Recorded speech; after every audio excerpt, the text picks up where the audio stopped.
उसका नाम क्या था? सुजान। तो सुजान पेशे से क्या थी? नर्तकी थी, जो इनके दरबार में आई, ठीक है। और घनानंद को इसको से प्रेम हो गया, घनानंद को इनसे प्रेम हो गया।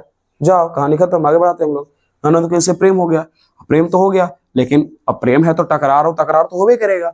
तो किसी कारण से क्या हुआ ना, आज हम लोग बच्चों चैप्टर 3 घनानंद के बारे में डिस्कशन करने वाले हैं। यानी कि आपके क्लास 10 का जो बिहार बोर्ड का पुस्तक है उसमें काव्य खंड चैप्टर 3 घनानंद के बारे में दिया गया है। उसके इंट्रो के बारे में, राइटर के बारे में, उन्होंने फिर 2 स्टैंजा में क्या लिखा है उसके बारे में समझेंगे। और मैं आपको विश्वास दिलाता हूं कि अगर आप इसको पूरा वीडियो को देख लीजिएगा, उसके बाद जाके आप सब्जेक्टिव या फिर ऑब्जेक्टिव अटेम्प्ट करके देखना, आपको सब के सब बन जाएगा, कोई दिक्कत नहीं होगा आपको, ठीक ना। बस बने रहो, ठीक है। ध्यान दो कैसे। पहले बात करते हैं घनानंद के बारे में, क्या है कि आपको चैप्टर से पहले ऑब्जेक्टिव के लिए इंट्रो से भी पूछा जाता है, ठीक है। तो आपका हो गया इंट्रो से, यानी कि क्या है इनका इंट्रो, जो आपके चैप्टर 3 का नाम है, ठीक है। ध्यान देना। गुड। इंट्रो की बात करें बच्चा तो ये 1689 ईस्वी को ना जन्म लिए थे। कहाँ जन्म लिए थे पता नहीं, और ये भी अप्रॉक्स में है, ठीक है। इसके आगे पीछे ही हो सकते हैं, ठीक ना, लेकिन हमको तो दिमाग में भरना नहीं है। ध्यान देना। आप लोगों को शायद पता होगा कि वो मुगल वंश जब था तो मुगल वंश के एक राजा थे जिसका नाम था मोहम्मद शाह। मुगल वंश के वो शासक जिसका नाम था मोहम्मद शाह, लेकिन बहुत रंगीन मिजाज के थे। इनको डांस देखने का और सोमरस पीने का बहुत शौक था, इस कारण से इनका नाम पड़ गया था रंगीला के चलते रंगीले। रंगीला मिजाज के थे ना, तो मोहम्मद शाह रंगीले। और मोहम्मद शाह रंगीले के यहाँ ही ना मीर मुंशी का काम क्या करते थे, यानी कि इनके यहाँ पर जाकर के ना घनानंद मीर मुंशी का काम क्या करते थे। चलो अच्छी बात है, ये तो मीर मुंशी का काम करते ही थे, उसके अलावा ये वो गायक भी थे, तो गायक भी थे और वो लेखक भी थे। लेखक यानी कवि भी बोल सकता है इनको, लेखक या भी कवि भी बोल सकते हैं। तो अब मोहम्मद शाह रंगीले को डांस देखने का शौक है, दारू पिए का शौक है, तो यहाँ पर ना इनके पास में एक लड़की है, ठीक है। एक लड़की है, बहुत ज्यादा सुंदर थी, मैं बना नहीं पा रहा हूँ, क्या करूं मैं। उसका नाम था सुजान। उसका नाम क्या था? सुजान। तो सुजान पेशे से क्या थी? नर्तकी थी, जो इनके दरबार में आई, ठीक है। और घनानंद को इसको से प्रेम हो गया, घनानंद को इनसे प्रेम हो गया। जाओ कहानी खत्म, आगे बढ़ाते हैं हम लोग। घनानंद को इनसे प्रेम हो गया, प्रेम तो हो गया, लेकिन अब प्रेम है तो टकरार तो होबे करेगा।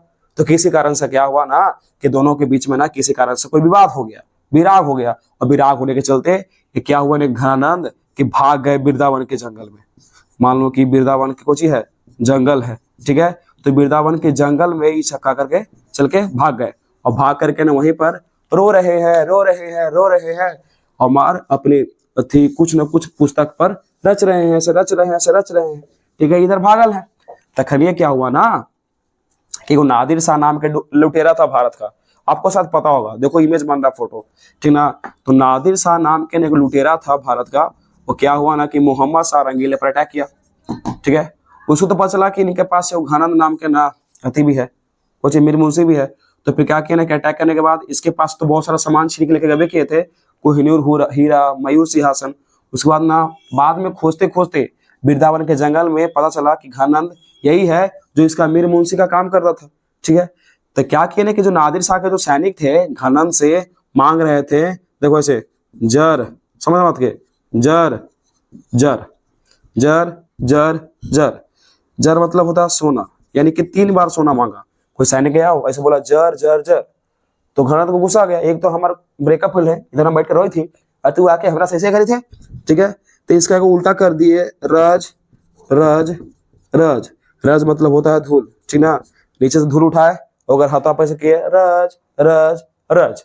अब नादिर शाह का सैनिक को गुस्सा आ गया, वो कहा कि ना कि 1739 ईस्वी में इनकी हत्या कर दिया नादिर शाह के सैनिक लोग उइजे पर, 1739 ईस्वी में, ठीक है। तो यहाँ तक आप लोग बात कर कहानी को याद रखिएगा, क्या सब जरूरत है आपको। और घनानंद जो है, घनानंद की पुस्तक भी फेमस है कुछ, वो का नाम था सुजान, गर्लफ्रेंड का नाम था सुजान, सुजान। और उसके बाद है सागर, तो बात है वो रसकेली बली, रसकेली बली। और एगो है तुम्हारा एक और पुस्तक था इसका नाम है विरह लीला, विरह लीला। ठीक है, 3 गो पुस्तक का नाम है। उसके अलावा एक और बात याद रखिएगा कि जो घनानंद है उनको प्रेम का पीर कभी भी कहा जाता है, प्रेम का पीर कभी भी कहा जाता है। और ये रीति काल के कवि हैं, ये रीति काल के कवि हैं। बस इतना बातों को आप याद रखिएगा अच्छे से, बस इंट्रो से ज्यादा पूछेगा नहीं, ठीक है। अब हम लोग बात करते हैं कि आखिरकार जो राइटर जो लिख करके गए हैं, एक लिखे हैं अति शुद्धो स्नेको मार्ग है वो वासुवाही नीला बरसो, तो उसके बारे में क्या है उसके बारे में हम लोग समझेंगे।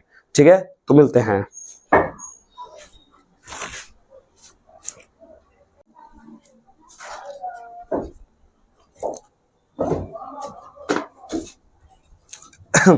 चलिए तो फिर हम लोग बात करते हैं घनानंद के द्वारा लिखा गया स्टैंजा के बारे में।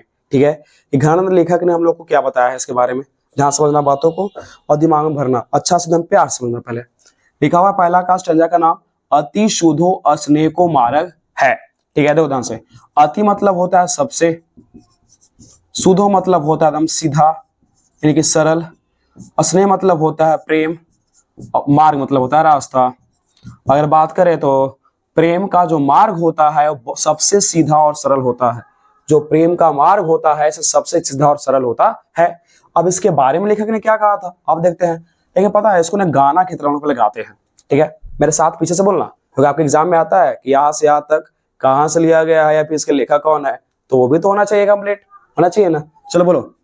अति शुद्धो वसने को मार्ग है चाहने को सयानप बाक नहीं, तहाँ साचे चले ताजी अपना पो झुझुक कपटी निशाक नहीं, धनी आनंद प्यारे सुजान सुनो यहाँ एक ते दूसरो वाक नहीं, तुम कौन दो पाठी पड़े हो मन ले हो पैदे हो छटाक नहीं। देखो ऐसे सब यहाँ से लेके यहाँ तक लिखा हुआ यही बात को रिपीट किया गया है कि प्रेम का जो मार्ग होता है वो सबसे सीधा और सरल होता है। ठीक ना, जहां पर सयाना मतलब होता है चतुराई, बात करते चतुराई, और बाक मतलब होता है टेढ़ापन, बाक मतलब टेढ़ापन, जहां पर किसी प्रकार का चतुराई या टेढ़ापन नहीं चलता है। मतलब सर देखो, मान लो कि ये तुम हो, ठीक है, यहाँ पर एक रास्ता है, इस रास्ता को हमको पार करके हमको ना बोर्ड एग्जाम लाना है, वो प्रेम का मार्ग तुम्हारा ना सफलता का मार्ग है, बोर्ड एग्जाम लाना है, इसमें हमको 90% या 95% कंप्लीट करना है। लेकिन यहाँ तक पहुंचने के लिए हमको सर क्लास करना होगा, हमको सर प्रति नोट्स बनाना होगा, उसको याद करना होगा, टेस्ट देना होगा, रिवीजन करना होगा, तब ना हम यहाँ तक पहुंच सकते हैं। कैसे पहुंच जाएंगे, तो यानी कि समझो कि प्रेम का मार्ग है, ये प्रेम का मार्ग है जहां पर नेको से आना बाक नहीं। अब हमको ये सब करना है, हम चतुराई कर रहे, टेढ़ापन नहीं, आज मैं नहीं पढ़ूंगा, ऐसा करना नोटेंगे तो नहीं बेटा, तो वो सफलता प्राप्त होने वाला फिर नहीं है। तो देखो, तहां साचे चले तजी अपना पाओ, जहां सच्चे मन से, ठीक है, जो अपना पर मतलब होता है अहंकार या फिर अभिमान, झुझुक है यानी ये कपट नहीं साक नहीं, तो अपने अहंकार और अभिमान को झुका करके चलता है और किसी प्रकार का कपट या छल नहीं करता है। हम कपट छल कर रहे हैं, हम नहीं आज पढ़ाई करेंगे, तो आप पीछे जा रहे हो, मैं नहीं, ठीक ना, आप इसको प्राप्त फिर करने वाले नहीं हो। ठीक है, तो यानी कि जो सच्चे मन से चलता है और बिना अहंकार अभिमान के, अपने मतलब ना कि बिना किसी कपट के झुक कर चलता है इस मार्ग पर, उसी को यह मार्ग प्राप्त होने वाला है। आगे देखो, घनियानंद प्यारे सुजान सुनो, घनियानंद प्यारे सुजान सुनो, यानी कि सुजान आप लोग हो, जो स्टूडेंट है, जो सफलता प्राप्त करने वाले व्यक्ति हैं, यानी कि हम हो गए चाहे आप हो गए, उसको बोल रहे हैं कि आप एक बात को प्यार से सुन लो, यहाँ एक ते दूसरो वाक नहीं, इस रास्ता के अलावा कोई दूसरा रास्ता नहीं। ठीक है, यहाँ एक तो दूसरा रास्ता नहीं, तुम कौन दो पाठी पढ़े हो, और तुमने क्या पढ़ चुका हो, मन लेहू पैदे हूँ छटाक नहीं। छटाक मतलब होता है बेटा अल्प, और मन मतलब होता है 40 किलो। कहने का मतलब है कि जब आप इसको प्राप्त पार कर जाएगा और जब आप रिजल्ट प्राप्त कर लीजिएगा ना, उस दिन 40 kg के बराबर यानी कि बहुत बड़ी सफलता प्राप्त हो जाएगी, और इसके बदले में आपने जो मेहनत किया है ना वो छटाक के बराबर हो जाएगा। यही था इसका मतलब। यानी कि प्रेम का मार्ग बहुत ही सीधा और सरल होता है, जहाँ पर किसी प्रकार का चतुराई या टेढ़ापन हम लोग को नहीं करना चाहिए, और हमेशा हमें अपने सच्चे मन से चलना चाहिए, अहंकार अभिमान को झुका करके, बिना किसी छल कपट के। ठीक है, और एक बात प्यारे सुजान सुन लो, इसके अलावा कोई दूसरा रास्ता नहीं है। और तुम कौन सा पाठ पढ़ लिए हो, याद रखना, अगर तुम सफलता का प्राप्त करते हो तो तुमको 40 kg के बराबर बड़का सा मन मिल जाएगा, और इसको तुमको कुछ देना नहीं पड़ेगा।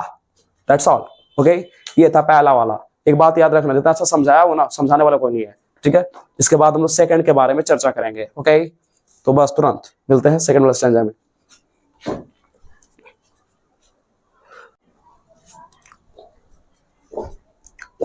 चलिए तो फिर स्टार्ट करते हैं घनानंद के दूसरा स्टैंजा के बारे में।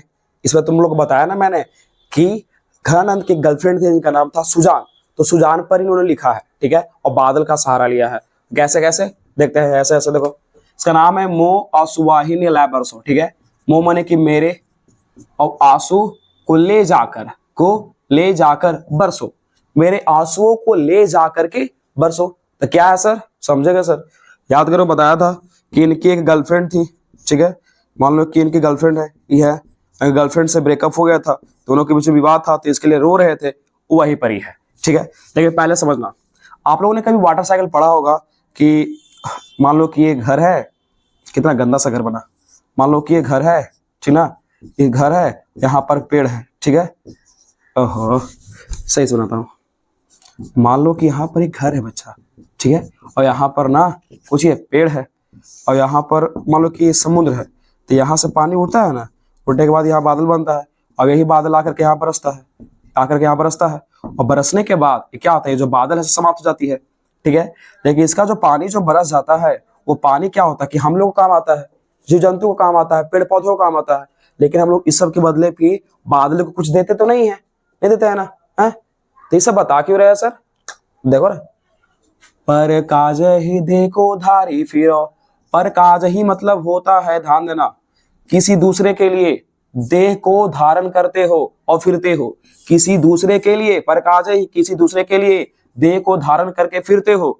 यानी कि ये जो बादल है वो क्या करता है कि वो पानी लेता है समुद्र से, उसके बाद आता है यहाँ पर बरस जाता है, बरसने के बाद हम लोग का काम आता है, उसको कुछ फायदा होता नहीं है, यानी कि वो हमारे लिए अपने देह को धारण करके फिरता है। पर्जन्य यथार्थ है दरसो, इसलिए मुझे तुम्हारा पर्जन्य नाम यथार्थ दिखता है। यानी कि पूछेगा एग्जाम में कि पर्जन्य किसे कहते हैं, तो बादल को, मतलब कि पर्जन्य मतलब कि किसी दूसरे के लिए देह को धारण करना, फिर अपने आप को समाप्त कर लेना, ठीक है। तो पर्जन्य किसको बोलते हैं हम लोग, बादल को। तो पर्जन्य यथार्थ है दरसो, निधि नीर सुधा की समान करो, यानी कि तुम अपने द्वारा स्वच्छ जल लाते हो, अमृत के समान उसको बरसाते हो और सबको बराबर बांटते हो, इस कारण से मुझे तुम एक सज्जन पुरुष की तरह दिखते हो।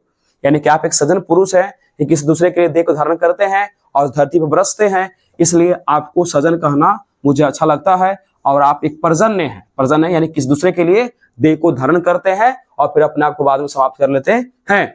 धन्यानंद जीवन दायक हो, कछु मेरी ओ पीरी ही परसो, यानी कि घनानंद फिर बोलते हैं कि आप जीवनदायक हो, किसको बोल रहे हैं, बादल को, है कि ये हम लोगों को क्या करता है, जीवन देता है, पानी के द्वारा जो बरसाएगा तो जीवन आएगा रे, तो बादल को बोलते हैं आप जीवनदायक हो, कुछ मरिए पिए फिर ये परसो, ठीक है। तो कछु मेरे लिए भी आप करो, कुछ मेरे लिए भी आप करो। कबहू बाबिसासी सुजान के आंगन, यानी कभी सुजान के आंगन में जा करके, कभी सुजान के आंगन में जा करके मेरे आंसुओं को ले जाइए और जाकर के बरसिए, ताकि उसे पता चले कि मैं उसकी याद में कितना रो रहा हूँ। मेरे आंसुओं को ले जा करके सुजान के आंगन में कबू बरसो, ताकि उसे पता चले कि मैं उसकी याद में कितना रो रहा हूँ।